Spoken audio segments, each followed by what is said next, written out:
Second game namin sa Interbarangay. Sana manalo kami. Let's go! Dito sa barangay namin gaganapin ng aming laban, kaya naman sigurado ako maraming manonood na mga taga sa amin dito. At ayan, simulan na natin to. Ako nga pala nag-jumble at ayun, nakuha natin. At nakapuntos naman kaagad doon ng ating kakampi. Nice one! Puro kami pass break mga par, kasi yun yung isa sa strength ng aming team. Puro mabibilis lahat kami. At syempre yan. Yan, oh, 'di ba? Sabi sa inyo puro pass break nga. Minsan nga mga par, hindi na ako bumababa sa pass break kasi sure naman niyang isushoot ng aking mga kakampi. Kasi madalas hindi na rin nakakababa ang aming mga kalaban para dumipensa. Speaking of depensa mga par, yan, naka hands up lang ako dyan. At dahil naka-hands up nga lang tayo, ayun, baboy, si Kuis Iman. Marami rin kasing mga sure ball sa mga kakampi natin, kaya pagkakapasa sa kanila ay tinitira na nila kagad, kesa ma-turnover pa. Tapos eto, masusubukan ng ating depensa rito mga par. Ayun, tinamahan ako sa mata ng kakampi ko mga par. At eto na nga, sinasabi natin mga par, open layup na naman, no? Ayan, no? Hindi na ako nababa niya mga par kasi sure naman na. Tapos dito mga par, ayan, na-foul tayo dyan. Takaw talon kasi mga pare, no? Eto pa isa mga par, foul na naman ako. Third personal foul na. Buti hindi ko mounted mga par, no? Naka hands up nga lang ako pero nahampas ko ng konti mga par.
Ana?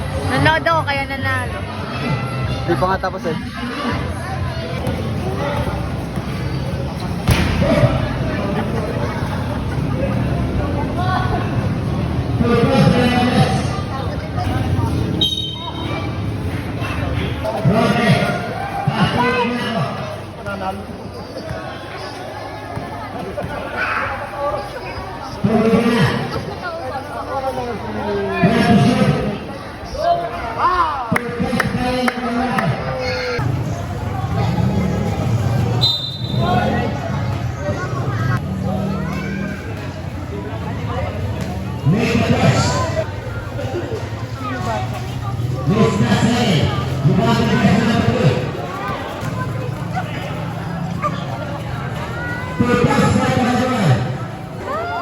Si Mama eh.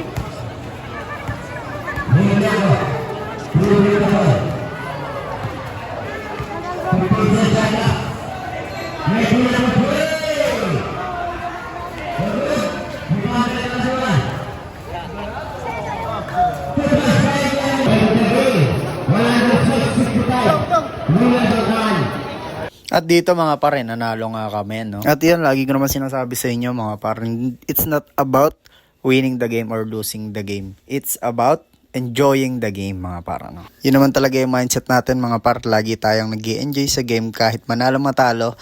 Enjoy pa rin. Lagi lang natin gagalingan sa bawat laro natin mga par, kasi para din malaman natin kung hanggang saan ang antas ng ating paglalaro mga par, no? Kung nakikipagsabayan pa ba tayo o hindi na. Ako ay naamin ko mga par, hindi talaga ako kondisyon kasi marami pa talaga akong kailang i-workout para mas mapaganda ko pa yung laro ko sa bawat games. At ayun, nanalo nga kami mga par. Swerte si Jaguar. Oh, lala. Nabukulan pa ako dito. Ayan, nabukol nga. Nadali pa nga. Sakit. Bukol. Ay, nako. Pero yun mga par, maraming salamat sa lahat mga nanood. See you next video!